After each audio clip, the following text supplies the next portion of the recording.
Hello everyone, my name is Alona Liasheva. I'm the co-editor of the Commons Journal and also the member of the social movement Sozialen organization.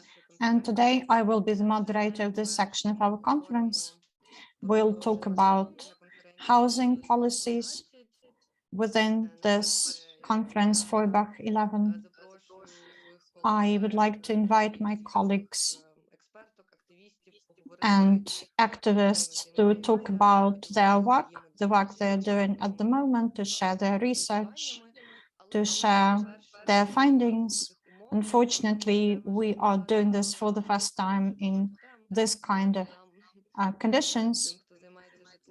For us people investigating the question of housing, this is a very important topic today, and also we see it as very problematic today for Ukraine. Today, the theme became intertwined with other problems. For example, within the previous section of the conference, the participants talked about the energy system, its stability and independence in Ukraine, and also mentioned the housing buildings that are energy efficient and high quality and modern. Unfortunately, today, the question of the right to the housing is connected with the question of the rights of the IDPs in Ukraine, and also with the rights of refugees from Ukraine abroad. And unfortunately, there is quite a lot to discuss. There are many problems in this sphere, but it's good to see all of you here. It's good that we have the strength to carry on our activism, our social activities, defending the right to housing, and so on. So we'll have 2 hours all in all. First of all, there will be 3 speakers presenting their presentations. First of all, Anastasia Bobrova from Cedos, then Halyna Suhomud from the initiative New Housing Policy. And then we'll have Olesya Datsko talking to us. She is from the, she has a PhD in economics, and she is the deputy head of the NGO Center for Societal Innovations. Me, myself, Alona Liasheva, and also from Lviv. So I think that what Olesya will tell us will resonate with me in this respect. This context is special for our city, the context of the housing problems. So we'll mention Lviv today. Although Lviv is, of course, not the only city which is now hosting many IDPs. But anyway, I'd like to draw to a close with my introduction, and Anastasia has the floor to start the discussion. Hello, everyone. Thank you for the introduction. Thank you for the chance to be here today and for organizing this conference. This is especially important today. And hello to everyone who is either watching us now or will watch this later in recording. I'm going to share my presentation with you. Tell me whether you can see it. Can you see the presentation? Can you give me a sign? All right. So today I will talk about the housing in Ukraine, telling about what the situation was in Ukraine before the war, how the war affected the housing sector. And we'll also focus a bit about the state housing policy before the full-scale invasion, and also about the social housing. And finally, I will tell you about the possible alternatives or suggestions or recommendations on how we could change, reconsider the housing policy in Ukraine. Generally, when we talk about housing today, it's first of all because we are undergoing the greatest housing crisis in its history. Probably that's the housing crisis which is the biggest in all European history since the Second World War. Thousands of houses have been ruined, millions of people have lost their housing, and the war, the damage, these are ongoing, continuing things. According to the estimates of the World Bank, today more than 800,000 residential houses have been ruined, and 38% of those cannot be restored. But any kind of statistical data we now have in Ukraine is, of course, outdated. Right, the next day after it has been published because the shelling and missile strikes against Ukrainian cities continue. Like today, for example, or last Monday, every day, basically, houses are being ruined all over Ukraine, including in Kyiv. So any kind of data, like this data from the World Bank published at the end of September is no longer relevant, loses relevance very often. So that's one of the biggest challenges we're facing today. Any kind of infrastructure, including housing infrastructure that we are renewing today, for example, can be ruined tomorrow. So in order to talk about any kind of long-term planning, any kind of sustainable reconstruction, we need to arrive at the end of the war. We need the deoccupation of Ukrainian territories, and then only then we can be certain that the infrastructure we renew or build will remain there, will remain standing. So today the losses in housing sector amount for approximately 40% of all the losses in economy. And according to World Bank data, again, in order to renew, restore the housing, we need approximately $69 billion, which means that it's 20% of all the funds that we need to collect for restoration and reconstruction. Housing, of course, is of course a question about people as well. According to the IOM estimates, 6.2 million people became IDPs in Ukraine. For these people, the question of housing is really urgent. Approximately 19% of IDPs need help with housing. The majority of those are renting housing on their own.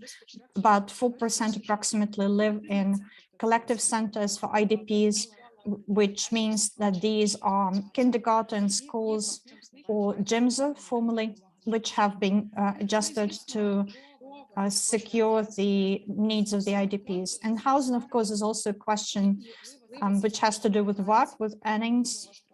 And in the case of IDPs, this is an urgent situation.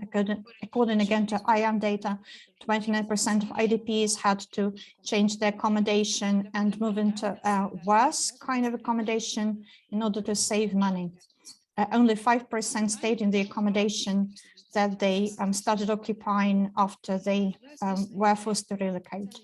So this question for IDPs is really urgent. They are not the only people who need housing. Of course, there are people who never moved anywhere in Ukraine, but their house, for example, has been ruined, and then there are homeless people. The interests of these groups are often not paid attention to by Ukrainian politicians. So generally, what are the means, the methods of reacting to the problem today to ensure that people are provided with housing? Several strategies work at the lowest local level, the main one being local authorities decided to provide the housing by adjusting the existing premises of schools, kindergartens, other places like dormitories or hotels that are not used in order to use them as accommodation centers.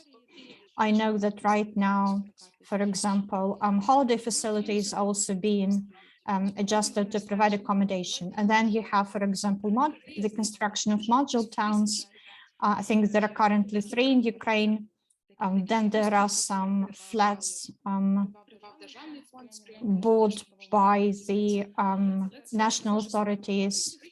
And then there is the Prehistoric Shelter Program, which encourages people to host IDPs, and 450 hryvnias are paid per month to a hoster who decided to give accommodation to an IDP. Right now, they're talking about raising the sum of money received as compensation by the hosts, but currently the funds haven't been secured yet.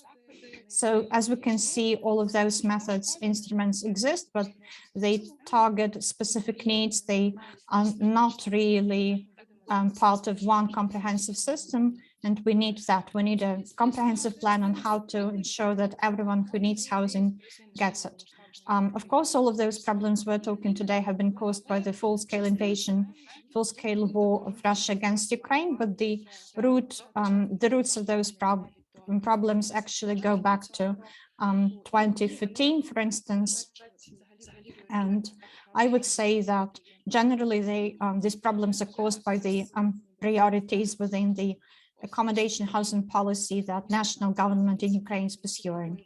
So what are the main tendencies within the housing policy even before the war? In Ukraine, after the collapse of the Soviet Union, people started to privatize their dwellings on a mass scale.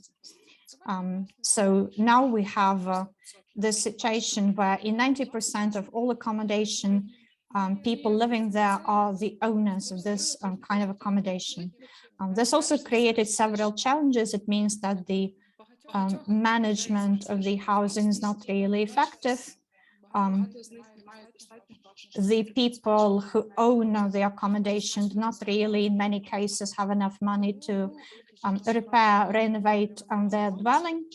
In many cases, before the war, the accommodation, the houses never really were repaired properly, which means that we arrived at the war situation with accommodation in really bad state. And then the fragmented housing policy in Ukraine is also part of the problem. In Ukraine, we have programs that encourage buying of new accommodation through, for example, loans, mortgages, mortgage programs, and so on.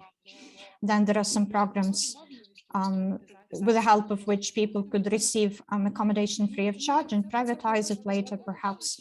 But all of this led to the fact that alternative variants of acquiring accommodation, like rent, for example, or social housing, were underdeveloped or were completely ignored by politicians. And generally, the housing policy in Ukraine has been and remains not comprehensive. The main ministry in charge of the housing policy is the Ministry for the Development of Communities and Territories. But at the same time, when it comes to the accommodation for IDPs, a different ministry that for the reintegration of the temporarily occupied territories is in charge of that. Other groups, when it comes to accommodation to them, different ministries, different departments within ministries are in charge of that, which means that the system is not comprehensive, is not integrated. Let's take, for example, homeless people who receive some kind of shelter. In short-term perspective, this works for them. Long-term, there is no solution for their housing needs. And again, housing policy in Ukraine supported the building of new accommodation, new residential houses, which means the interest of developers, which means that very often big Ukrainian cities became the epicenters of conflicts between developments and communities. Corruption, protests, these are quite common things within this process. So, for example, we have a green zone, which is claimed by the developers and being built up. This is still happening even during the war. So the methods which have been mentioned by me earlier, like rent, such methods underdeveloped, and then the question of renting accommodation is not regulated when it comes to, for example, the price of rent, and the rights of people who rent an accommodation are not particularly well protected. We saw this especially acutely at the start of the war when people needed to move somewhere and to find accommodation quickly. The rent prices, especially in the western regions of Ukraine, rose dramatically, and the representatives of the local organs of authority had no instrument at hand to react to that, apart from shaming the people who raised prices. And then in Ukraine, since 2015, have been no systemic decisions aimed at ensuring that IDPs receive accommodation. The question of accommodation for IDPs is not new for us. It has existed for some time, but no systemic solutions have been arrived upon. In Ukraine, in 2015, we have already had the experience of producing and setting up those module dwellings suggested as a temporary solution. However, even in 2022, people still live there. The problem with those dwellings is that they are basically temporary. They're not well integrated with the rest of the infrastructure in a certain locality. So people felt separated from the local community. And I think this experience has been quite unsuccessful. And it seems to me like it's being continued right now. Again, when we're talking about module dwelling, ready-made constructed cities or towns, and no real solutions have been found for the problems I've mentioned. Social housing in Ukraine, this direction has not been developed. The quantity of social accommodation units is very limited. And this is a problem I would also like to discuss in detail. So formally on paper, we have social accommodation in Ukraine.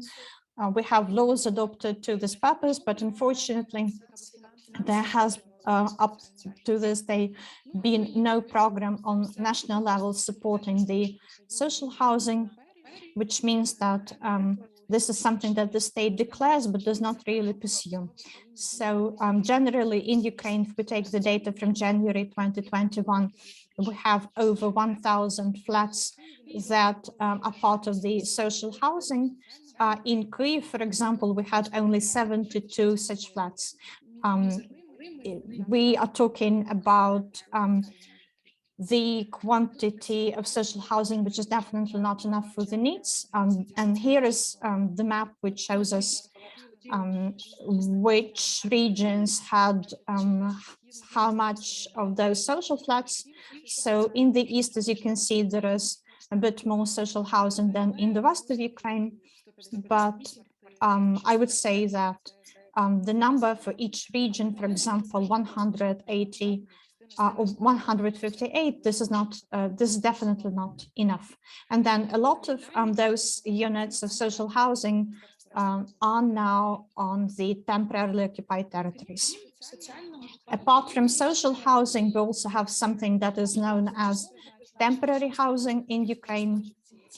It functions in a very similar way to social housing. It also appeared in Ukraine at the start of the 2000s, and it was planned as the accommodation for people who cannot really pay mortgages. Since 2015, the temporary housing solution has been working to ensure the needs of the IDPs, and then there has been a subvention created out of the state budget, a national budget. Money was supposed to be paid to local communities to develop temporary housing. We don't have, however, a separate dedicated financial instrument for that. In January 2021, we had approximately 2,000 flats that can be classified as temporary dwelling, with over 3,000 people living there, majority of whom were IDPs. And here is the map showing us the distribution of temporary dwelling in Ukraine. We can see that in the east, there are more units of temporary housing than in the west. The development has been slow. The problem with this kind of dwelling, as well as social housing, is that the responsibility for developing this kind of dwelling is the burden which the local communities have to shoulder, and they don't have enough funds. Despite the subvention, the financing instruments suggested by the state, local communities had problems with access to it and could not really shoulder the burden of financing here. So the existence of these two funds, temporary dwelling and social dwelling, function in a similar way, had to ensure that vulnerable categories of population, people with low level of income, would have dwelling, but basically this was not enough for the vulnerable categories of people in Ukraine. Today, why do we talk about social dwelling, social housing again? I think that with the full-scale war, we clearly see that Ukraine is in dire need of social housing, and we need to move. We need to really ensure practical methods of implementing social housing as a solution in Ukraine to serve the needs of different categories of people. The need is clearly recognized not just by researchers and activists, but also is slowly coming to the attention of the government. Like, for example, at the Lugano conference in July, the minister of the Ministry for the Development of Communities and Territories remarked that Ukraine needs social housing and temporary housing, and the plan for the reconstruction of Ukraine states this as well. I think that this has to be the key priority of rethinking the national housing policy. Today in Ukraine, unfortunately, we still have no strategic plan, comprehensive plan of the development. There are some projects functioning, existing on the level of some ministries, like the compensation of rent prices, for example, or projects to ensure mortgages and loans to specific categories, but these are just pieces of a puzzle, plus there are, in many cases, not enough funds to finance those programs. We are in need of a more strategic point of view, and I think that developing this is important. What can we do right now in order to improve the work of the Fund of the Temporary and Social Housing? I think we need, first of all, to unite the Fund of the Social Housing and Temporary Housing into one housing fund, and it should be owned by the state, lessening the burden on the local, for example, authorities who are now in charge of administering, managing the affairs of two funds. So we're talking about the decrease in the administrative burden. And then we need to create an opportunity to assess how many people need housing.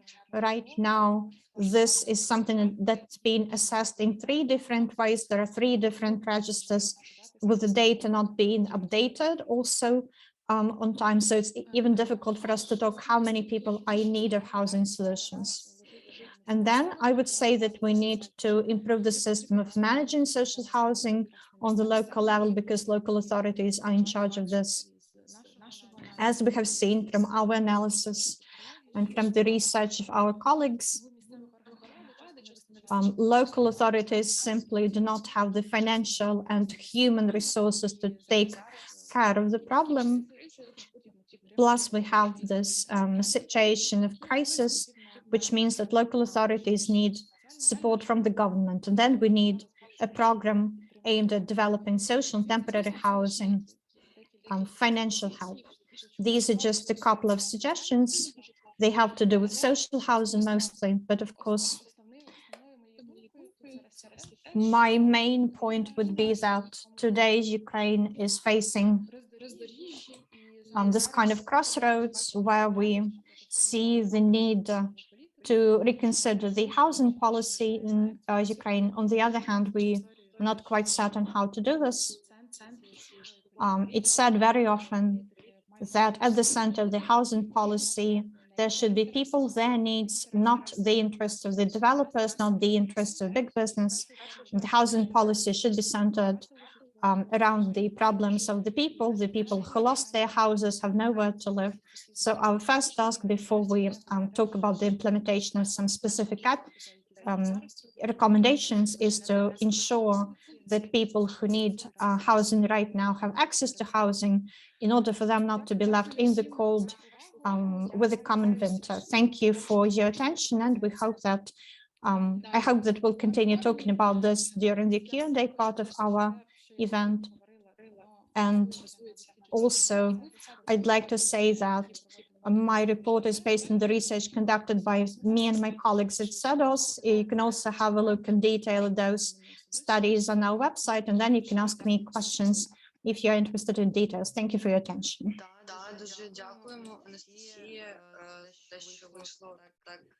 Thank you, Anastasia, for your report, which managed quite well to cover a lot of topics. Thank you for the focus on what we need to do with this alternative solutions to housing crisis. Although we have been talking about housing policy, housing problems for quite many years, I'd say that in comparison with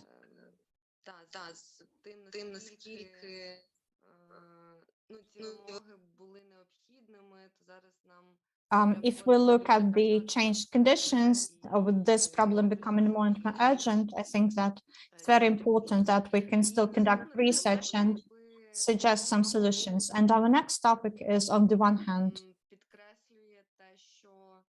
something that emphasizes the fact that social housing works, but not always in the way we want it to work. But it's a good opportunity to talk about social housing, and we're going to discuss this topic with Halyna and Suhomud, who will talk to us about how social housing policy works in the countries that are hosting and will probably continue to host Ukrainian refugees, because we are talking right now about a potential new wave of refugees coming from Ukraine to Europe. So I would like to give the floor to Halyna.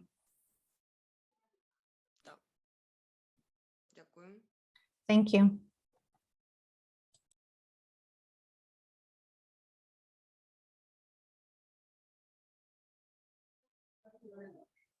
Галино, ми тебе не чуємо.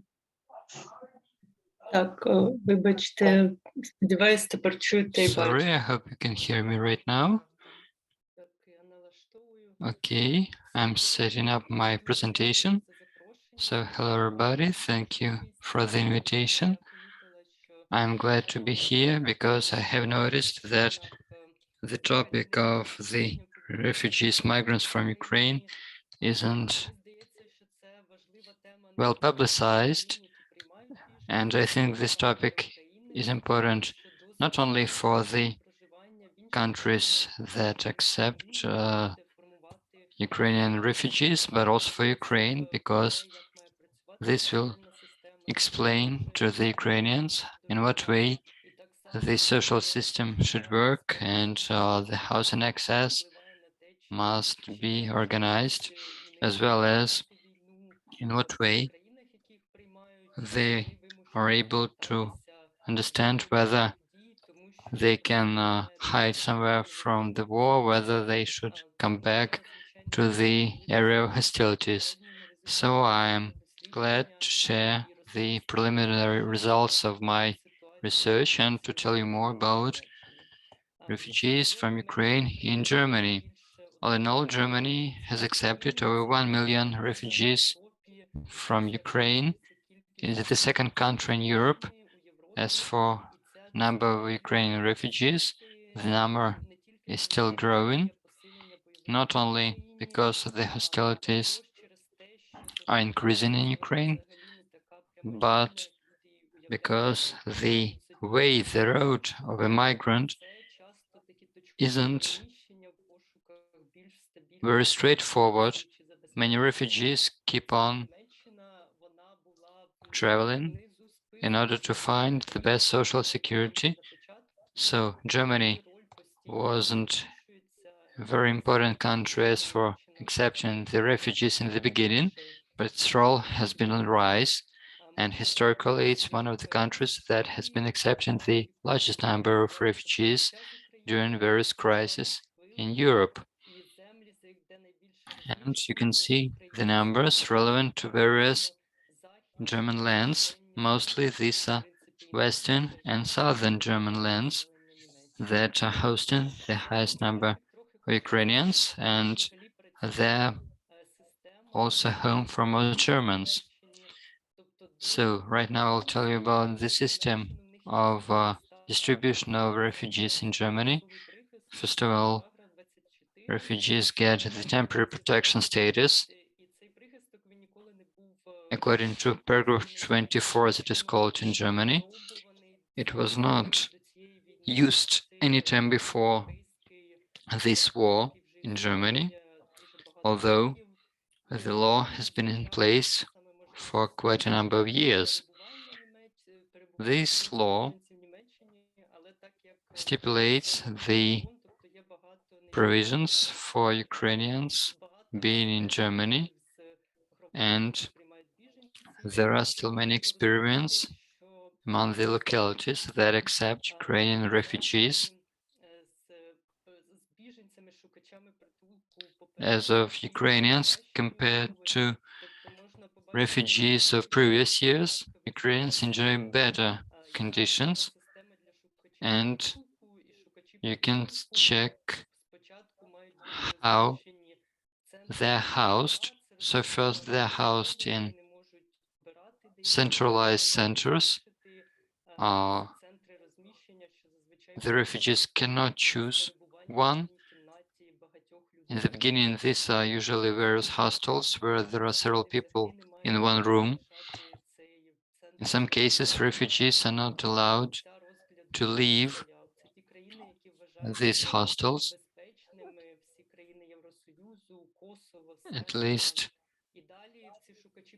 those that come from people like Kosovo and other people, countries that are believed to be quite safe, then they're transferred to hostels where they also stay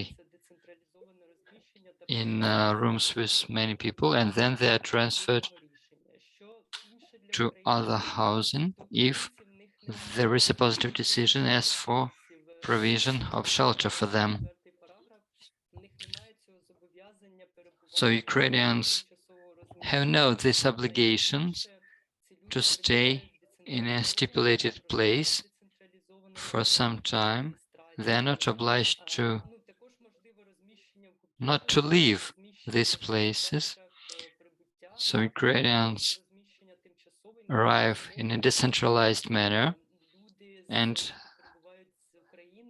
they are allowed to choose whatever location they like. They may choose either some centers or some other housing. All procedures are simplified because refugees from other countries usually have to wait up to several years for a positive decision. But Ukrainians, since the 1st of June, they have access to this decentralized housing, and they're integrated into the social system of Germany. So they enjoy the very same rights and terms of all poor people in Germany in general. What's that? Decentralized distribution of refugees, decentralized provision of housing. So, as opposed to the refugees, Ukrainians that enjoy the temporary protection, they're allowed to choose the housing. They may live anywhere if they are able to pay for the housing. They can travel to other regions in Germany, because in Germany, refugees are not allowed actually to leave the region where they first registered for 3 years. So there are various social centers, job centers, and then people have to stick to some social municipal housing for the refugees. But still, not many localities, communities have this type of housing.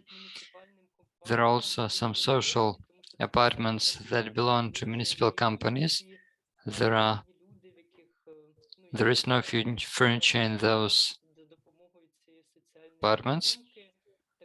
It is usually meant to be used by poor Germans. There are some private apartments that work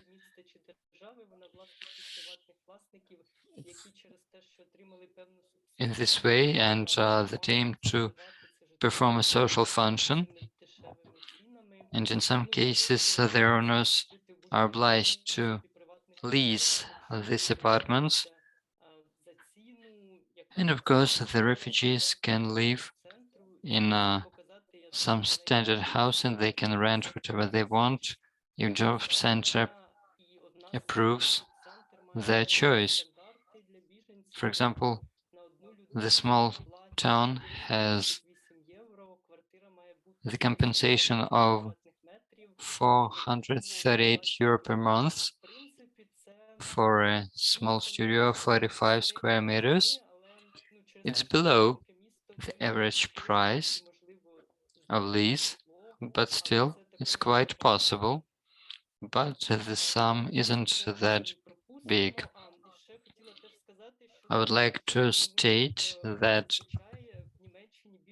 in Germany, the refugees are being distributed according to some quotas. This is the map of quotas, but as Ukrainians have no limits as for traveling between various regions, they could travel to whatever region they wanted, but the housing is an important factor of migration policy, as the terms of being registered in a particular city for refugee usually actually depend on the availability of housing. For example, Berlin has announced that only particular categories of refugees will be allowed in the city, and up to 6 months.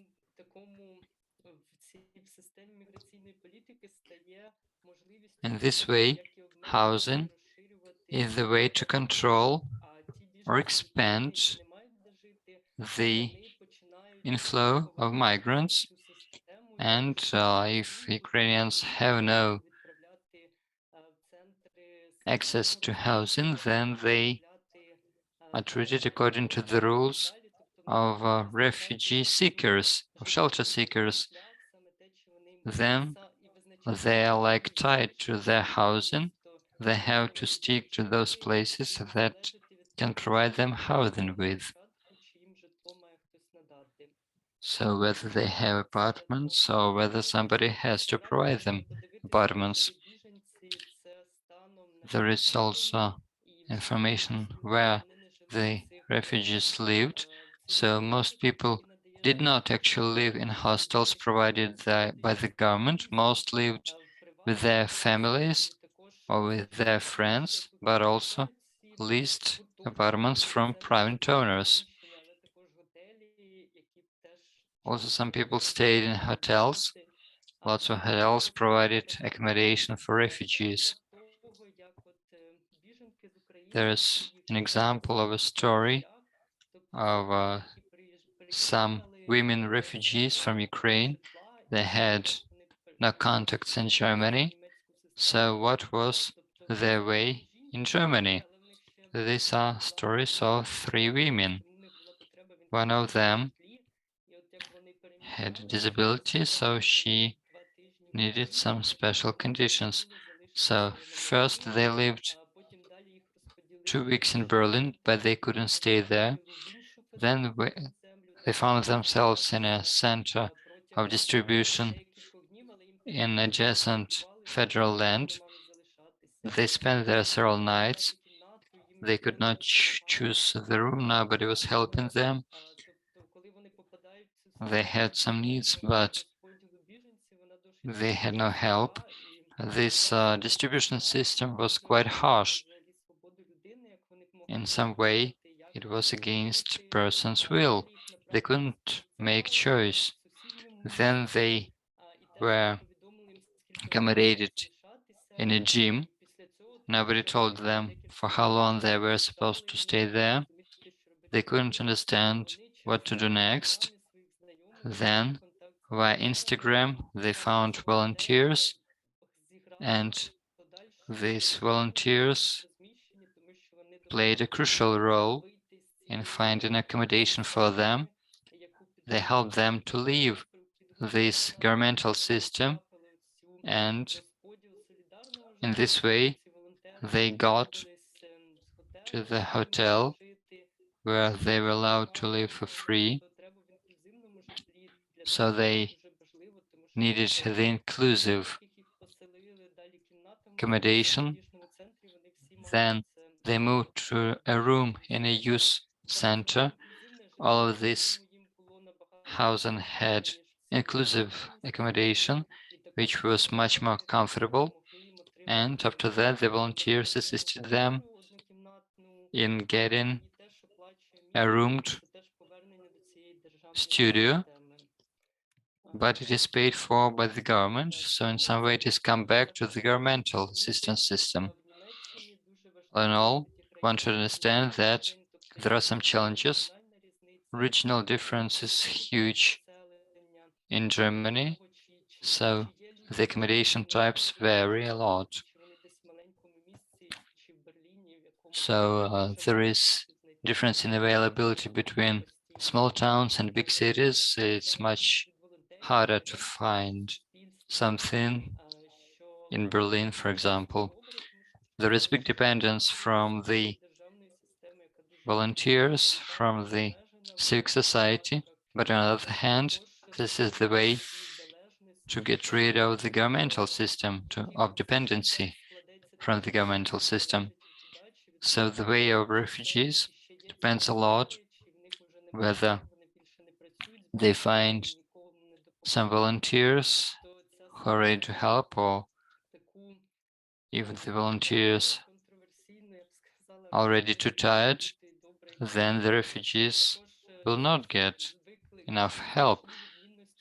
So there is a dependency, whether it is a man or a woman with some children, whether they're educated, whether they're rich or not. Everything has impact on the way they will get some housing or not. So the more privileges you have in Ukraine, the better contacts you might have and better chances to find good housing you might have. So the volunteers and civic society are then crucial in providing good accommodation, and still volunteers have some bias. They may choose those people whom they want to help more. And in this way, some people might have better access to the housing. But even those refugees that get apartments, sometimes they get small apartments that they actually need.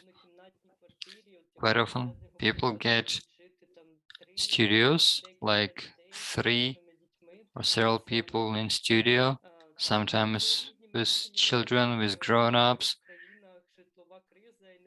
It isn't quite comfortable. And there is still a housing crisis in Germany, lack of social housing. Lots of people stayed in some towns as volunteers provided them with accommodation, but still those people cannot get some permanent accommodation. So what are my conclusions? I want you to remember that the German system of providing housing for refugees is a system. It is a complex system. There is clear understanding who and where has to live. Municipal authorities play an important role, and they take actual decisions that are implemented. And civic society can also influence the situation. So the housing is connected to the migration policy and possibility of community to accept or not to accept the refugees. That's why access to the housing is some kind of a local activism and solidarity. However, the access to the housing for the refugees still shows some discrepancies and some inequality. Everybody should be treated the same, but still there is some difference. And access to the housing is limited by the general housing crisis in Germany. There isn't enough place for everybody. That's it. Thank you for your attention. Halyna, thank you a lot for your nice report. Actually, lots of people who became volunteers in Ukraine since the beginning of full-scale invasion, helping to people who were fleeing from the east, from the south of Ukraine. So some people thought that that would be great for people to live abroad. But then it appeared that after the first weeks, months, people started asking what was going on abroad, and it appeared that quite often we appeal to the European experience as good standards, which are supposed to be implemented, especially when I speak about social housing. But as you can see, not everything is that great in Europe. As in many countries of Europe, social housing is in the background of some general governmental policies, but really, in some years, in some decades, social housing was taking huge percent of housing in general, but at the moment it's much lower. So some Ukrainian refugees found themselves in the situation that it wasn't that easy to find accommodation. So thank you a lot for describing the situation, what's working, what's not working, because it's really important for us to know in what way, in what conditions our citizens, our compatriots live abroad and what we should do in Ukraine. So I also appreciate how you have spoken about volunteers. Can you hear me? Okay. Yes, we can hear you. Thank you. And that's that part of the social life that accumulated various issues that Anastasia has spoken about. We had no temporary, we had no social housing. It was some kind of a chaotic social policy, and people were moving to other towns and cities, in particular to Lviv. Right now I'm mentioning my own experience from the city of Lviv in Ukraine. I understand it's not that unique, but still these informal networks of mutual assistance were able to accumulate huge portion of this crisis.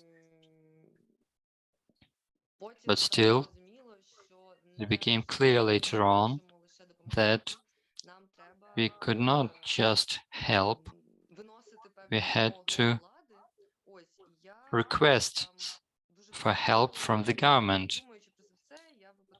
Thinking about this, I actually found the interview with Olesya Datsko, whom I haven't met before, although we were dealing with the same issues and in the same city. Both of us are activists. We are capable to word demands. So let me give floor to Olesya to speak about the situation in Lviv and the demands, requirements from the civic activists to the government about how realistic they are and how grassroots policies must be implemented as for cooperation with the local authorities. Speaking about I would like to address my foreign listeners. So listen about our experiences in Ukraine. Lots of people still don't have a place to live. So Olesya, floor is yours. Hello, everyone. Greetings. And I can share my screen with you, right? You can see it. So this is my presentation. Can you see it? Wonderful. All right. So first of all, I'd like to begin from saying that I'm not just a researcher, scholar, I'm also an activist. And I cooperate with the fifth platform initiative. These are the people who met and helped people arriving in Lviv.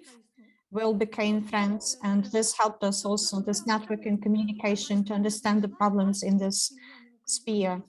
The statistical data that I found is that more than 5 million Ukrainians became IDPs. So let's say without the temporarily occupied Crimea, there is, let's say, 41 million of Ukrainians, so Ukrainian populations. That means that the number of IDPs amount to a great portion of Ukrainian population. So what we have right now is humanitarian catastrophe, I would say, because to ensure that the rights and the needs of people are not violated are met, this is very difficult. So the right to housing is guaranteed by the Constitution of Ukraine, and probably the first issue that the state needs to address in the context of this humanitarian crisis is ensuring the right to accommodation, because this is the right which is connected to ensuring that a person's right to safe and secure life is met. It's impossible to do the latter without the former. Housing is not just about the, for example, premises of social housing you receive. You also should have this supporting social infrastructure, sports infrastructure, access to the utilities, etc. Without these aspects, your right to housing, to accommodation is not fully implemented. So we saw based on the example of Lviv, when the modular ready-made city was constructed in Lviv, with many local residents actually protesting against us. And now local authorities are thinking about where to relocate people housed there, because this kind of modular box type housing is not meant to last the winter. It would be impossible for people to stay there. So this raises the question of investment, which was particularly not well spent. This is something that is difficult to talk about and was difficult to talk about before the war. If we analyze the housing conditions in Ukraine, we would see that one person is entitled to, for example, 20 square meters, plus if we are talking about a family, not a single occupant, then you have 20 square meters more. But in many cases, we see that people only have access to much smaller dwellings. So basically, the right to housing was not implemented even before the full-scale invasion, before the war started in Ukraine in the first place. The state is creating this basic level of providing people with housing through different principles and mechanisms found in the law, but we have no comprehensive policy to ensure that there is social housing corresponding to the standards in Ukrainian law in general, no program, comprehensive program targeting the problem of social housing or its absence. Based on the example of Lviv, here are the problems that we're dealing with, but I think that similar problems are also seen in different other cities and towns, and this has to do with economic, social activity, the environment, and so on. Let's start from the fact that IDPs who are registered as IDPs basically became part of the territorial community of Lviv. In Lviv, we have a number of dormitories where those people could be housed, and then we had some shelters, but this is not enough to deal with the number of IDPs coming to the city. So we started to analyze the housing potential, and this is what we found. So let's say we have a hotel on one of the streets of Lviv. It's not functioning, no one lives there. And no one is asking any questions about why we have this empty building whose owners don't need it right now for immediate use. So in the conditions of war, perhaps we could house IDPs there. And then in the very center of Lviv, let's say we have this house which was transferred to the property of the Moscow Patriarchate Church, but right now it's also empty and it's not being used. So why not use it for IDPs, for instance? It's not just about a house, one house, we have other houses as well.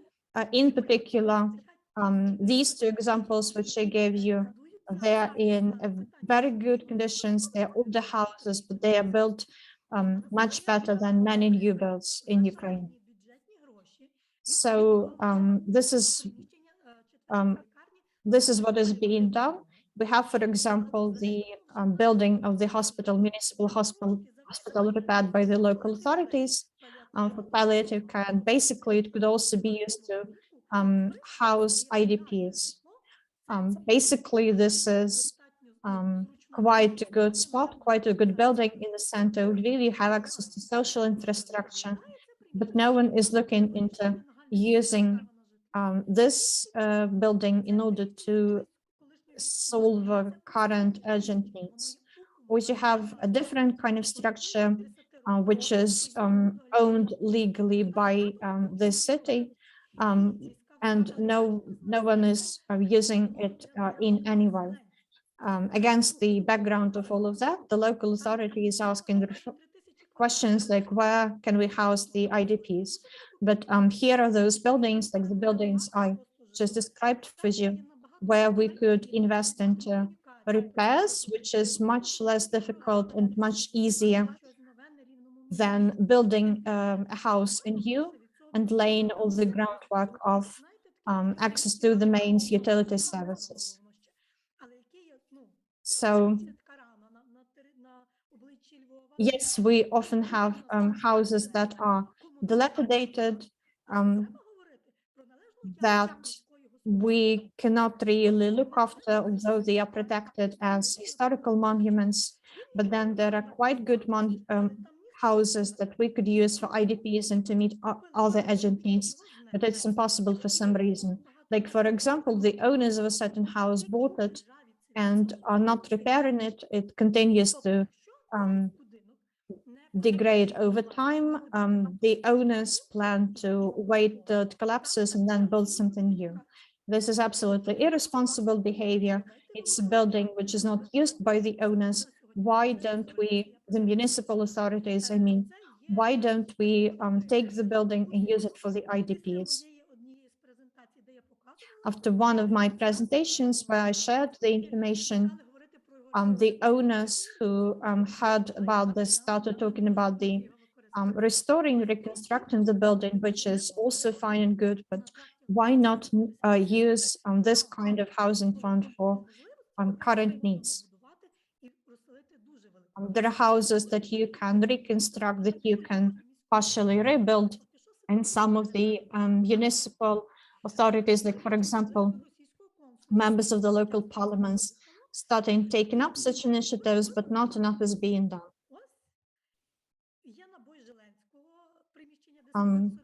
I can give you all the examples as well. There is a building in Lviv which is currently being rearranged, readjusted in order to house IDPs.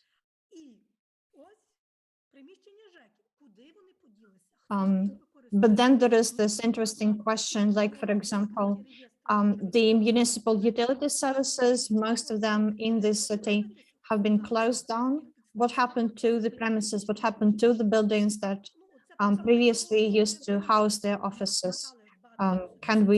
Do we still have them in municipal property? Can we use them if the city still owns them for IDPs? So this is what I would like to stress. Today we have the law adopted in Ukraine, which says that if the housing is not used by the owner, this kind of housing could be expropriated by the state and can be transferred to meet the needs of the IDPs. This will be accompanied by the compensation to the owner. This is a mechanism much easier for the state than building houses anew for IDPs. I know that in Germany, like, for example, some of the examples mentioned by the previous speaker, the lands of Germany have this mechanism also in action, where they can transfer a certain building which is not used by the owner to meet the urgent housing needs. We could also do that in Ukraine. We have the constitution, we have the laws, the legal framework for that. And then there is the decree of the cabinet of ministers, which also makes it a possible mechanism which we could use. So the problem is that IDPs in many cases are not proactive in this. Those that are active very often find housing on their own. In many cases, people are rather passive and they are just waiting for someone to take care of them. I know it's probably a mentality and mindset issue. I would also say that probably many psychologists working with IDPs today say that it's a huge problem, the very specificity, inaction of IDPs. And then there is the distrust to government, and then there is corruption, which means that many donors from abroad, because they mistrust governmental structures in Ukraine, are reluctant to donate money because they're afraid of its misuse.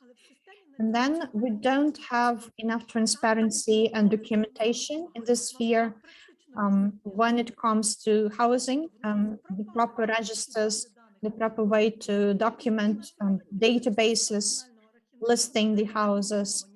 This is somehow not an aspect which has been taken care of. Looking at Lviv, again, according to the current laws in Ukraine, the municipal authorities should have a register of all the houses and lands in the city, but unfortunately this hasn't been done, which means that there are some land plots and then there are some houses where their owners pay no taxes and basically carry out no obligations. Since 2015, we have a new register of property, and unfortunately the majority of property is not listed in this register. So we don't know, even activists don't know how many flats we have in Lviv. It's impossible to assess because there is no comprehensive database. Even the financial police don't have that.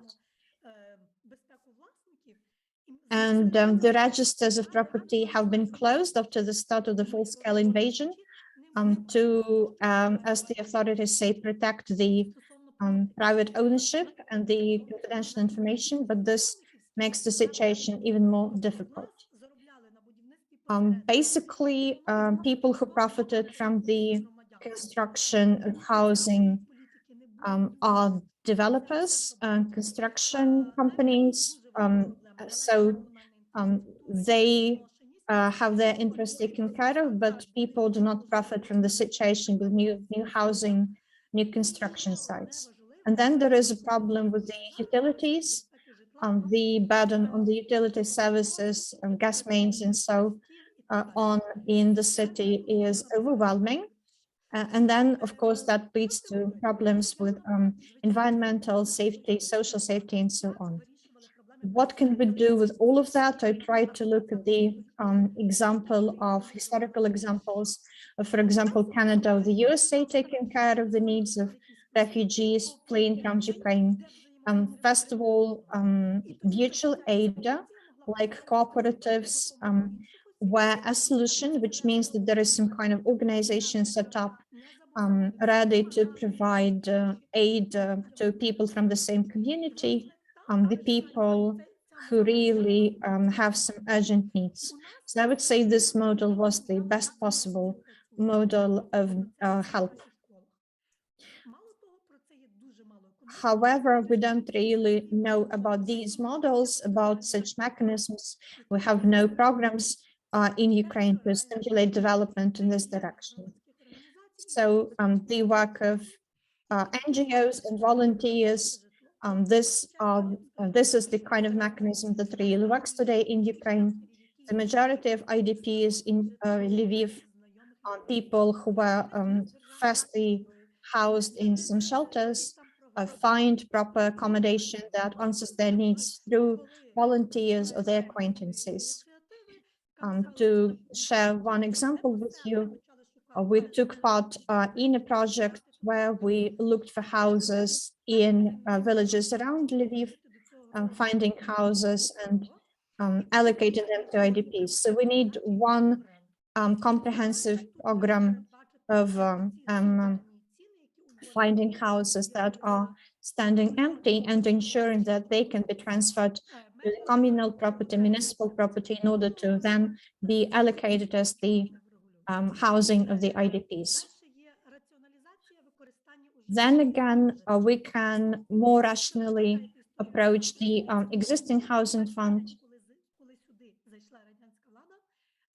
Again, drawing on historical examples, I would say that after Lviv became a part of Ukraine, in 1939, approximately 3,000 flats were transferred to the Soviet authorities and received new owners and occupants. In many cases, you have grandsons and granddaughters of those owners who arrived in 1939 into those flats living there, which means that you have a huge flat with maybe one old lady living there. The rest of the flat is standing empty. Right, so there was this problem with the slides. I'll try to make sure that I can share the rest of my slides with you.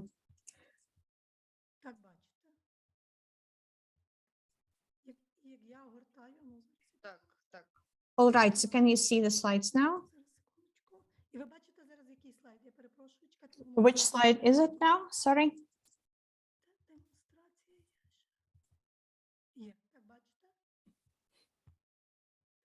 Can you see the slide now?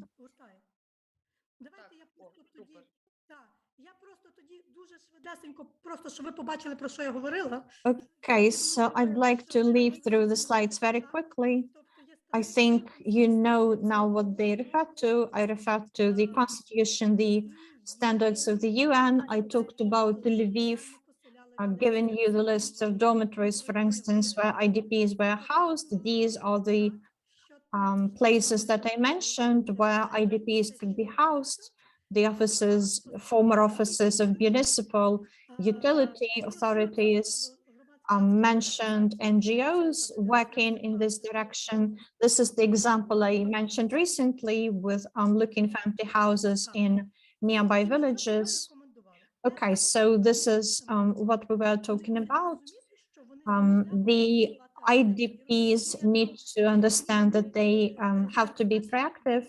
I do understand that there are older people, people with disabilities, they need to be helped, but then I would say the younger people have to come together and organize those NGOs or funds in order to tackle the problem of housing together. Very often it's also necessary to formulate organized requests to local authorities when local authorities are not doing anything on their own to deal with the problem of no housing for IDPs. IDPs need to, or people working with IDPs need to ensure that mechanisms for submitting such requests work. So I would say that in many cases, the IDPs have to take care of their problems on their own, but the state has to also shape the instruments they could use. I would suggest such mechanism as creating cooperatives for the construction of housing and creating charitable funds that could function such programs, developing smaller towns, and then engage in volunteers in the classification and registering the property in order to make sure that the empty properties can be used for IDPs. Thank you. All right, thank you very much. It's a pity that we have this technical problem with the slides, but thank you. This has been a presentation giving us a very clear idea of which problems exist. The presentation given from the point of view of someone who is not just dealing with this problem, researching it on an abstract level, but dealing with it very specifically, practically. Personally, I didn't need the slides because I am familiar with the buildings, and I think that the slides gave us very clear indication for those of us who are not from Lviv, what kind of buildings we're talking about. So let's say you're living in shelter in an IDP, and then you see an empty grand building on the same street, which makes that you start wondering why you're living in cramped conditions, many people sharing the same space, and then there are many empty properties that could be used as shelter for the IDPs. So yes, this is something that local authorities need to really take up for discussion and deal with. As to questions, because we have this time for Q&A now, I'd like to start from the questions submitted on Facebook by one of our listeners. I think this is the question that Halyna could perhaps start answering, but also I would like to expand this question a bit. So our listener Natalia is asking, where do volunteers in Germany find information about housing for migrants of any kind of category? I would also add to that question, first of all, some additional questions. First of all, who are those volunteers? In Ukraine, we understand that people help.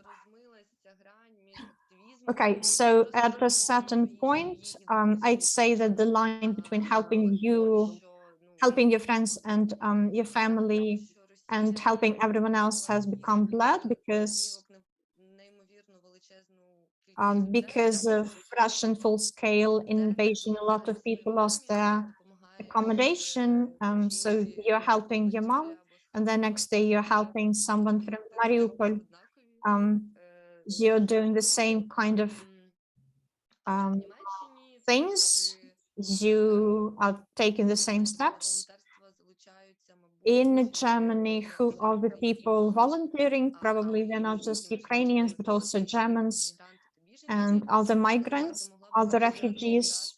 Perhaps Halyna could tell us more about volunteers in Germany. Who are those people? What are they doing? Are they successful in their efforts? Yes, thank you a lot for your question. I've been a volunteer in some self-organized center for the refugees distribution and housing allocation. So really lots of people are engaged in volunteering. Many of them have some roots in the Central Europe or Eastern Europe. So they're quite solidar. They show solidarity with people speaking Ukrainian or Russian. Lots of activists work in the fields of racism, refugees, and housing refugees, also human rights. But as for this approach, this wave of accepting refugees, there were lots of families, lots of people who were eager and ready to accept refugees at their homes. Those were old and young people well-educated and not so well-educated, university professors. Some people had their grandparents, some old men were part of National Socialist movement, and so they wanted to show gratitude to Ukrainian people. So they were the most various people, and this wave for accepting refugees was really huge. The number of people unfortunately decreased with the time because people got tired of this wave of refugees, and I think the same was going on in Ukraine. It's also an answer where people get information about refugees. All in all, the German system is based on the contact of local authorities and volunteers. The same happened in 2015, and all these self-organized volunteers, at least in my city, they were in good contact with social services, with the youth center, and all of them helped to distribute the priorities because they've been working in the field, and the town wanted to support the volunteers because it was beneficial for the town itself. Free accommodation, free people working for free. It was great cooperation of volunteers and local authorities, and they were in communication. They got information from the first hand from the local authorities. So once again, the whole system is very regional based. Everything is different in big cities like Berlin. There is more formal organization there, like Caritas organization, but still even big organizations, they cooperate with the local authorities. They get the info from them and they pass this information to other volunteers. Thank you. Thank you a lot for your answer. The next question, we've spoken a bit about it in the previous section about energy, but still people brought it to attention once again, so maybe it is quite relevant. Anastasia, I think you can answer it, but anybody else who has the answer, please raise your hand. Also, guys, join us in Zoom, and if I see you, I can give you the floor. So please use the controls. So about the energy efficiency of the housing, the housing must be energy efficient. Somebody must be responsible for this. Somebody should pay for the utilities. So I think the question is relevant to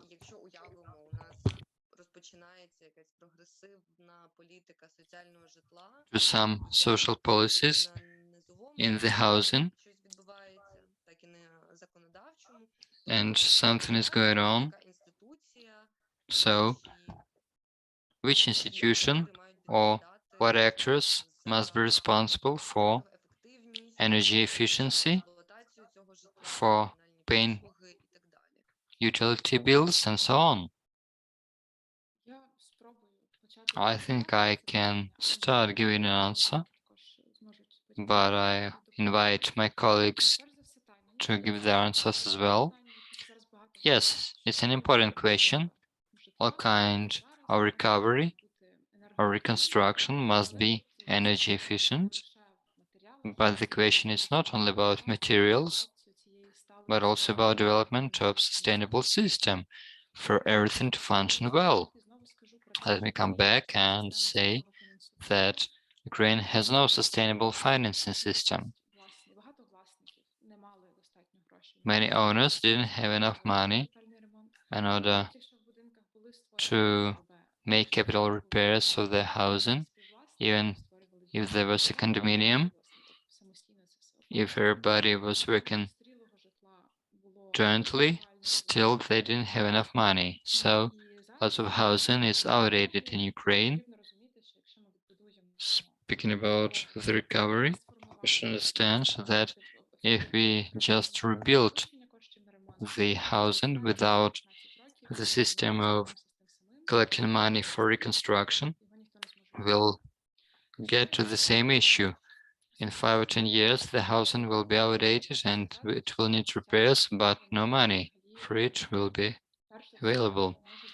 So, speaking about social housing, it might be owned by various entities. Currently, it is mostly in municipal ownership, but such housing might be also privately owned. But the main factor here is that it should be non-profitable. Either it is privately owned or by some fund, doesn't matter. Any profit should not be used for profit, so to say. Still, people are supposed to pay for social housing, and the profit should go for paying bills, for reconstruction, for repairs, and so on. I think that's important. Ukraine is still far from the point of speaking about various sectors in the social housing market. We still need a push from the state, from the government, to get the first finance for the cities to start the project. But still, these are local communities that are supposed to handle the money. At the moment, social housing in Ukraine is rather marginalized. It's available for a very small category of people, and due to this, very few people are ready to support it because lots of people understand they cannot count on getting the social housing. But if we have enough social housing and more categories of people can have a right to get it, then people would be eager to pay for it, and this way it will be self-sustainable. But it is a long-term perspective. Yes, thank you. Really, we have lots of questions at the moment via various channels of communication. I'll try to put all of them into discussion. Katerina is asking us about the cooperatives for construction. She believes that not IDPs, but local authorities should start them. Therefore, we'll need a new law. Let me ask Olesya about such cooperatives. I know that there is just one cooperative that was able to develop a house. I think that house was built by the IDPs, at least by their initiative. Those people moved from the east, but they moved from the east 8 years ago. It means that the whole process took quite a time. Although they had initiative group, they had no support, but in 8 years they actually succeeded. I think it was the city of Vinnytsia, but I'm not sure. So my question is about the ownership. What about cooperatives? Are they realistic in Ukraine? Anybody can answer. Anastasia, maybe you have been dealing with this question as well. So what about the ownership of cooperatives? Is it feasible? Is it doable? Many people still expect they can come back to the newly liberated regions. Some of them might find their housing still intact, but still, cooperatives, they're not for IDPs only. They're relevant to everybody, at least for those who have the finance necessary for construction. I'm sorry, it's so hard for me to put all the words into the question. I have so many ideas. So, my question, are cooperatives a good form of ownership? Can they work well for Ukraine? Do they have advantages, disadvantages, pros and cons? Olesya, please share your ideas. Can you hear me? Yes. Let me join this with another question. Why do we focus on IDPs quite a lot? Yes, IDPs are great because they were able to resettle, but they should continue being active. You see, when did people have the highest economic activity level in Western Ukraine? In the 1930s. It was time of cooperatives. What's a cooperative? It's when you have a small part or resource that you can allocate to some service or goods made by the cooperative. In the Soviet Union, there was an organizational form of youth cooperative. Those were very good in providing housing for young people. Young people were building houses for themselves. As of today, it's also a powerful tool. I do not agree that the government should be involved in cooperatives. Government should not be part of that. They should just start everything. They should start with the mechanisms, but they are not supposed to be founders of cooperatives. Otherwise, those would be municipal houses.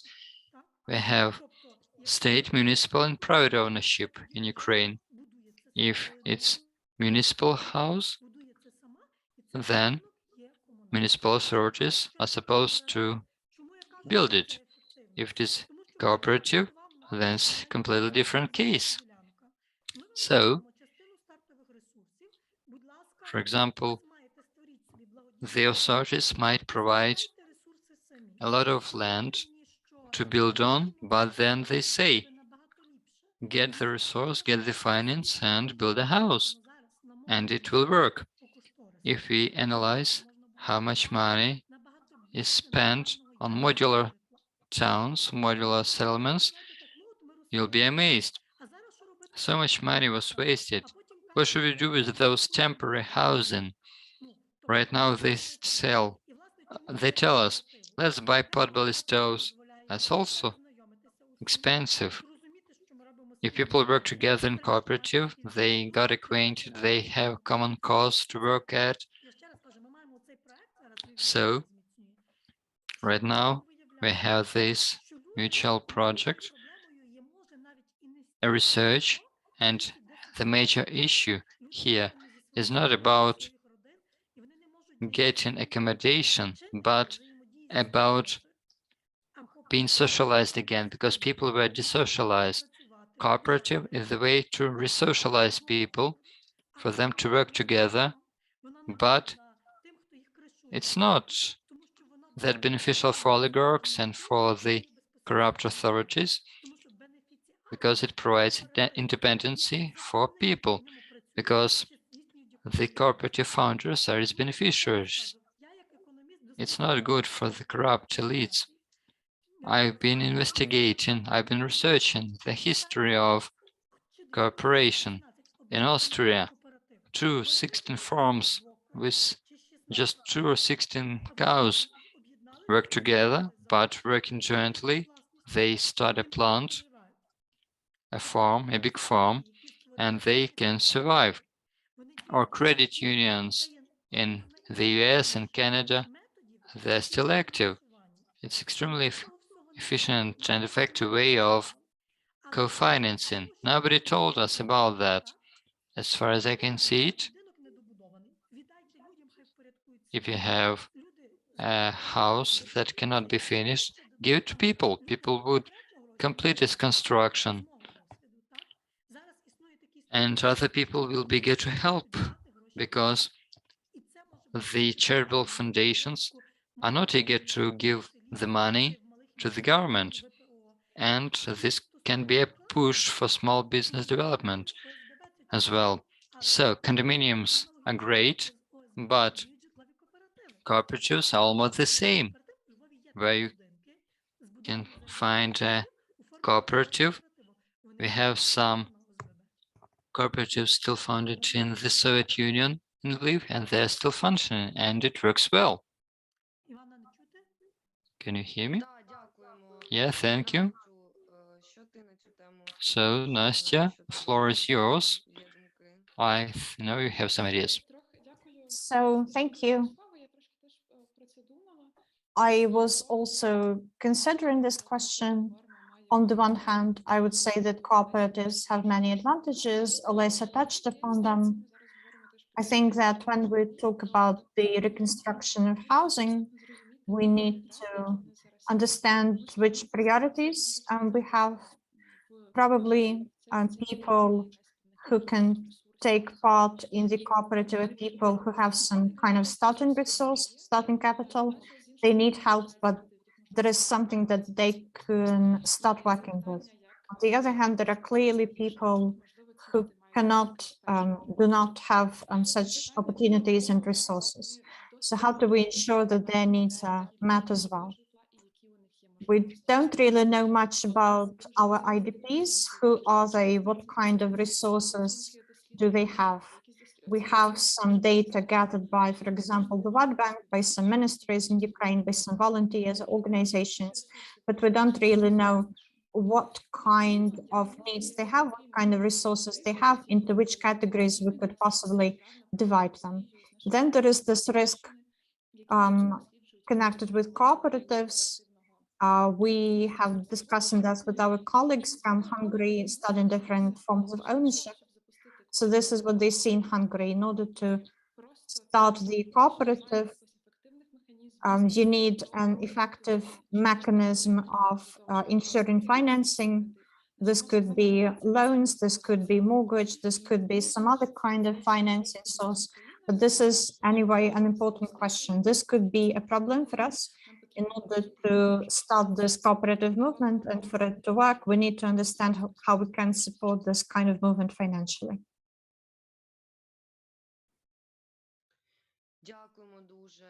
Thank you. So we have been talking when discussing this topic during other events about our priorities, and the priority, I think, is not to create just one form of ownership which is the best. We can clearly see that private ownership is a solution that in many cases is not working. Individual private property, this form of ownership is the predominant one. It's not really working well. And during war, we see all the disadvantages of this form of ownership, all the hidden problems in full. For example, when we look at what happened with the house and flat prices in terms of rent in the west of Ukraine, when, for example, a small one-room flat in Lviv could cost up to $1,000, with the owners asking the people who had rented the flat from them earlier to relocate to a different space in order for the owners to be able to rent it out to IDPs at a much higher price. So this predominant private individual form of ownership is really a dead end.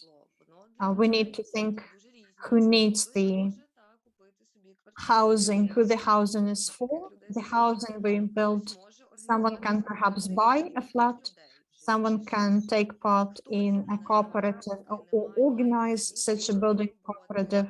Some people, on the other hand, currently have no resources, no job, no place to where to live, and in order to restore their access to decent life, we need to ensure at least that they have social housing. So social housing plays this kind of role. It's not a coincidence that we call it a social housing. Its first function is to ensure that people are not out in the open air. They have some kind of roof over their head. And this should become the platform from which the person can then launch their own search for housing, for decent life, and also help other people in the process. Today, we also talk that the right to safety and security, the right to safe and secure life is closely connected to the right to housing. We have many other questions. So sorry for taking so much space, but this problem is something that also resonates with me deeply. And we have this question from our attendee and participant from Germany. I'm going to ask this in Ukrainian. You can also read it in English in the chat, in the Q&A. On the German left, there is a rising movement for socialization of housing and other key assets as a solution to the problems caused by earlier privatization. As we heard earlier, in cities, it's difficult and expensive to find a place to live. Socialization is different from nationalization because it involves creating a public body governed by democratically elected representatives of all stakeholders, the tenants, the staff, and the general public. Is there any prospect of such movement rising in Ukraine? Ian is asking.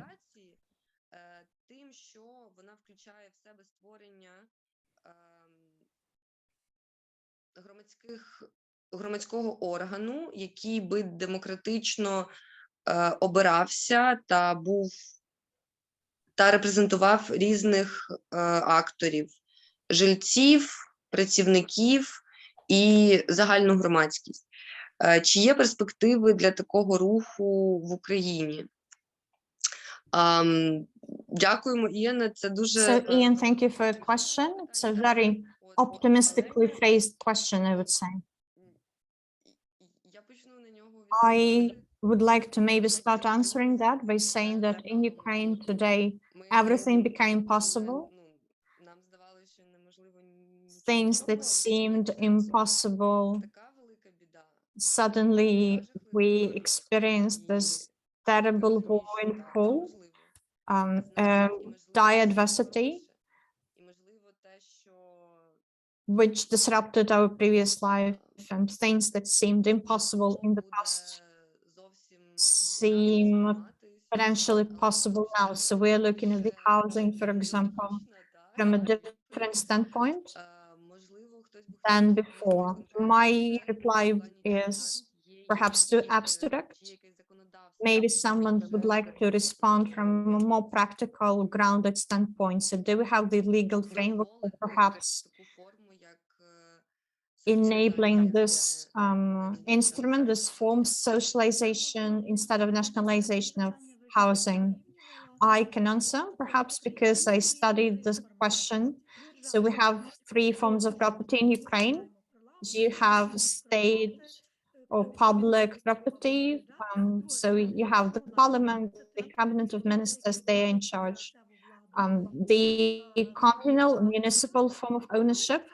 So we're talking about local communities, members of local parliaments, and so on.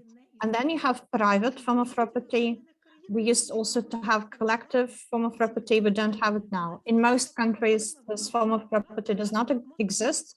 It's either private or state and municipal in different proportions. When we talk about the socialization of property, we're basically talking about communal municipal property with people living as a commune together, and the transfer of a certain housing to communes of IDPs could perhaps be a step towards that, with local authorities assessing that a certain number of people could live in a certain house, a housing project, and then taking into account the category these people belong to. So let's say the local authorities think, okay, so mostly they will be people with not enough local resources, and then local authorities would basically or should basically be in charge of transferring such buildings to these categories of people. Looking at Lviv, I would say that in many cases, municipal authorities transferred houses, flats to parties connected to them in a form of corruption. But I think this generally is a mechanism that I think it's a mechanism which has potential. And then there are many cases all over Ukraine with flats and houses where the owner dies, and we don't really know what then happens with this property.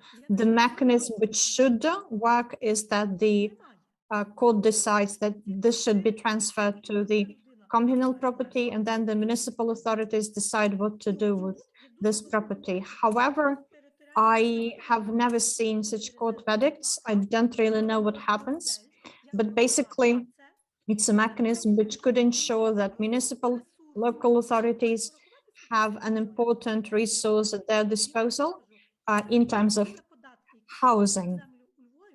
If we look at land and property taxes in Lviv, the database of that, you'll see that foreign-owned properties, their owners pay no taxes, so that's another wasted resource. Near Lviv, we have a project ensuring shelter, temporary housing for people experiencing some kind of crisis in terms of housing, socialization, etc. For people, for example, who are released from prison.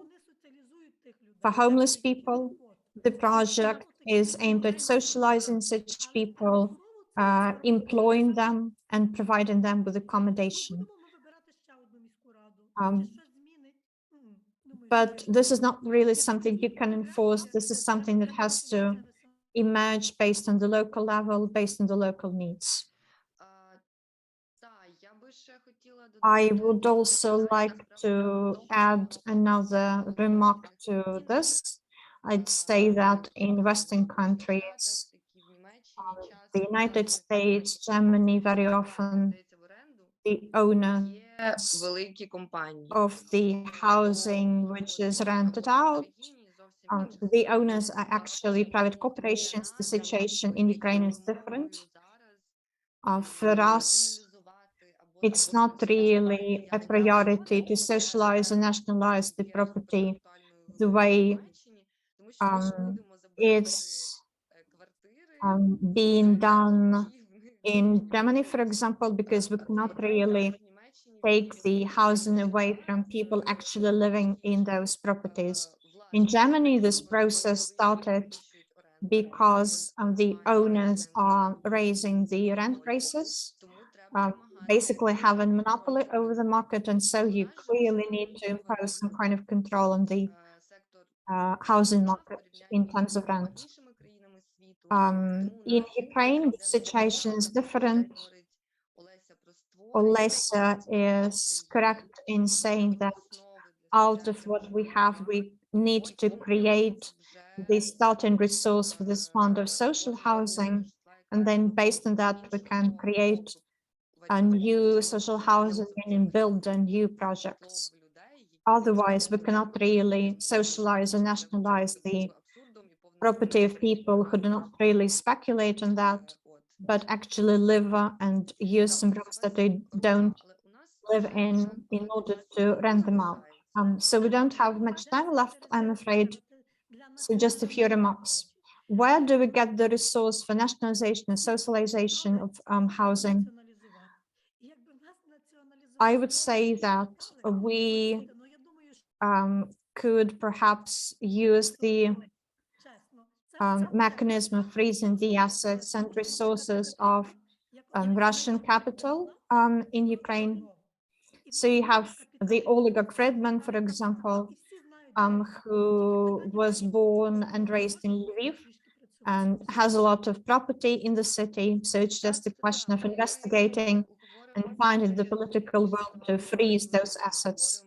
Again, we're talking about things that recently seemed impossible. We're talking about, for example, freezing the assets of oligarchs.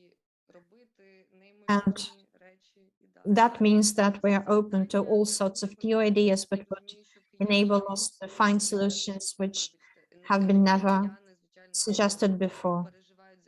I think that people in many places like Kyiv worried about what's happening in their cities. I'm responding here to the question from Denis, the question addressed to Anastasia, first of all. It's the question about the building on Zhelenska Street, which has been bombed recently, and which the local authorities declared to be no longer feasible in terms of its reconstruction. They declared that the place needs to be cleared out, the site built anew. But this ignores many aspects of the situation and the needs of the community, like labor rights or the social need, etc. So how can we deal with the situation where, because of corruption and commercializing, we are getting rid of the houses which could be rebuilt? I'd like to respond to that by saying that we need to have a look at how the houses have been built in Ukraine over the last several decades. People writing in the chat, whenever you do that, whenever you write something, this disrupts the flow of the meeting. So maybe refrain unless you have an urgent question. So which alternatives can we suggest to the developers, mafia active in the largest cities of Ukraine? Because this is the situation we've had over the last couple of decades. Developers extracting huge profits either from the state or through loan and mortgages. Very often these are programs actually funded by the state. So the money which comes from private investors, but is actually in the first place allocated by the state.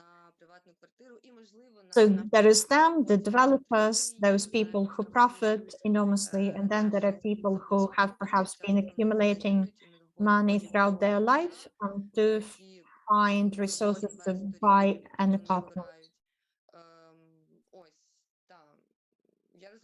That's a painful question for everyone, I guess.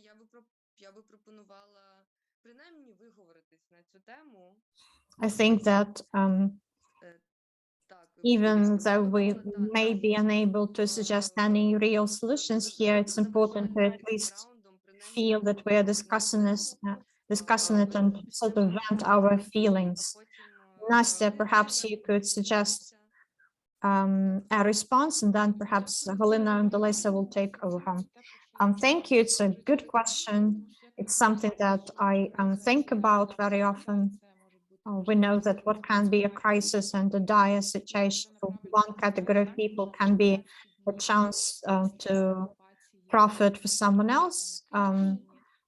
As has been noted, in the occupied territories, Chernihiv, Kyiv region, we could see already how developers are planning reconstruction, meaning that they are planning construction that would enable them to profit enormously. It's a complex and a difficult question, and I think we can approach it from the point of view of national policies, not just in the housing sector.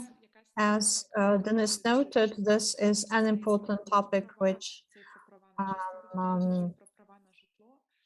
has to do with our rights to the protection of environment, labor rights, and socialization, social rights, etc. I know that yesterday you discussed labor rights within this conference. Today we talk about housing rights. So what can be done in this sphere is basically to reconsider the housing policy on the level of the state, to develop other forms of property, other forms of housing, alternative forms like social housing, cooperative, building cooperatives, price caps on private rent, etc. If we have diverse housing policies answering different needs and corresponding to different opportunities, then we would have a situation where this kind of versatile approach is really good at reacting to needs of different categories, which means that we would demolish the monopoly of huge developers. Activists, of course, volunteers, social organizations need to play an important role in this process. Already with this example, based on Dennis's question, I think we have already a good example of activists protecting the heritage, housing, cultural, historical heritage of the city. So this is something that can really be done. When people protest loudly against such demolition, it will be impossible to do.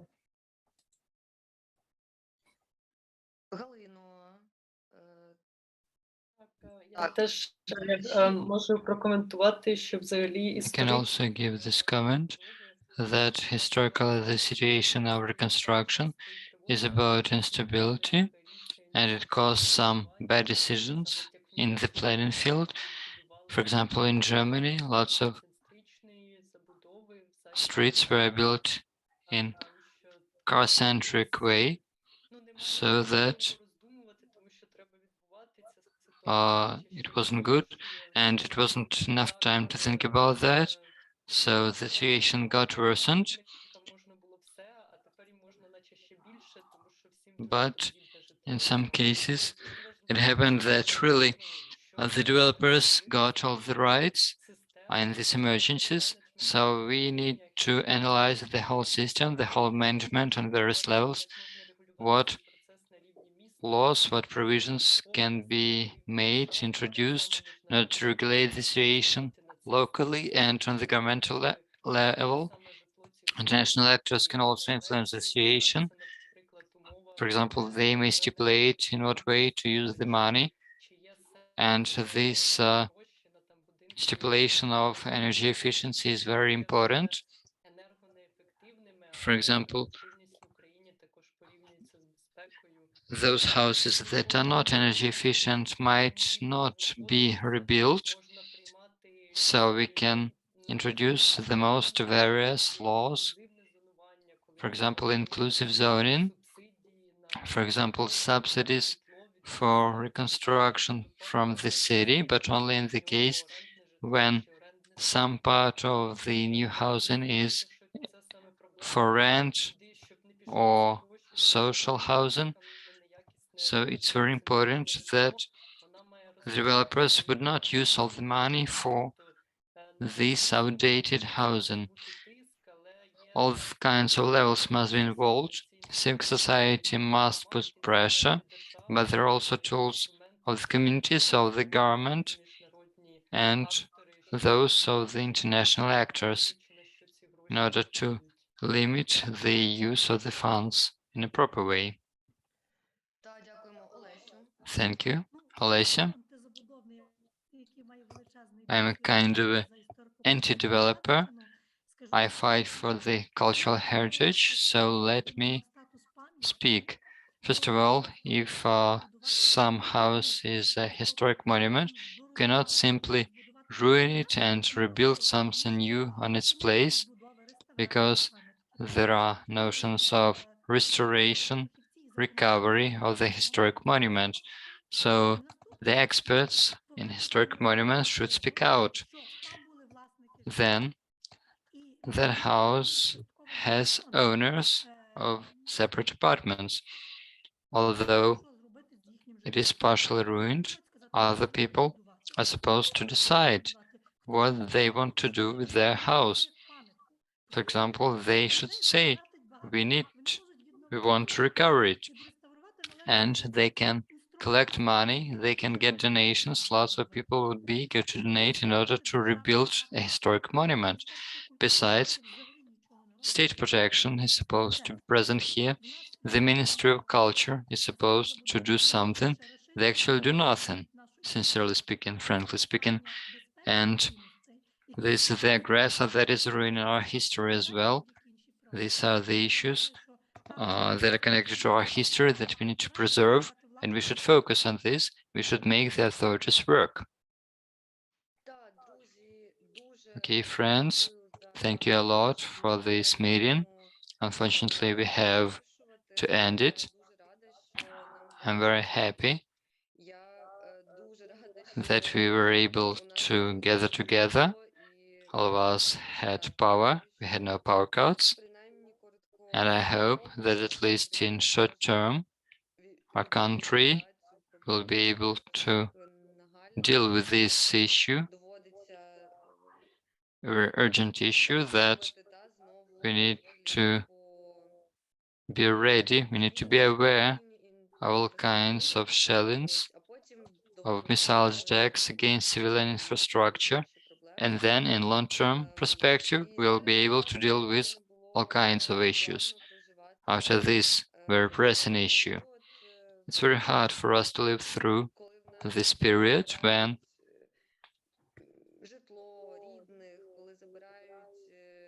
we lose our housing, we lose our families, we lose our life as we wanted to have. And right now we have the space for dreams. So we've been dreaming today, but we've been planning. I learned lots of new today from you. So I also heard some optimistic visions of the future.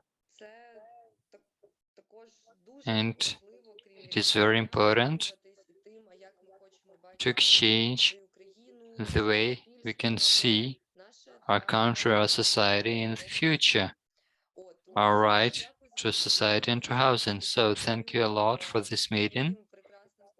Thanks a lot to my colleagues from the Commons Journal who were able to organize this meeting. Thank you to our interpreters.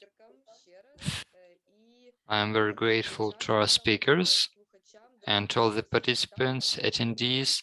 Sorry for not being able to voice all the questions, but still we have the Facebook page of the Commons Journal where you can publish your comments as well, and we'll discuss them.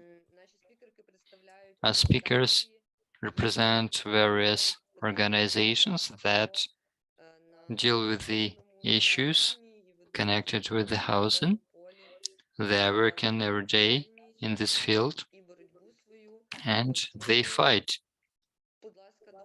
So please join the Commons Journal. Please follow us, follow other initiatives that dream, that demand, that plan. Thank you, everybody. Have a good evening.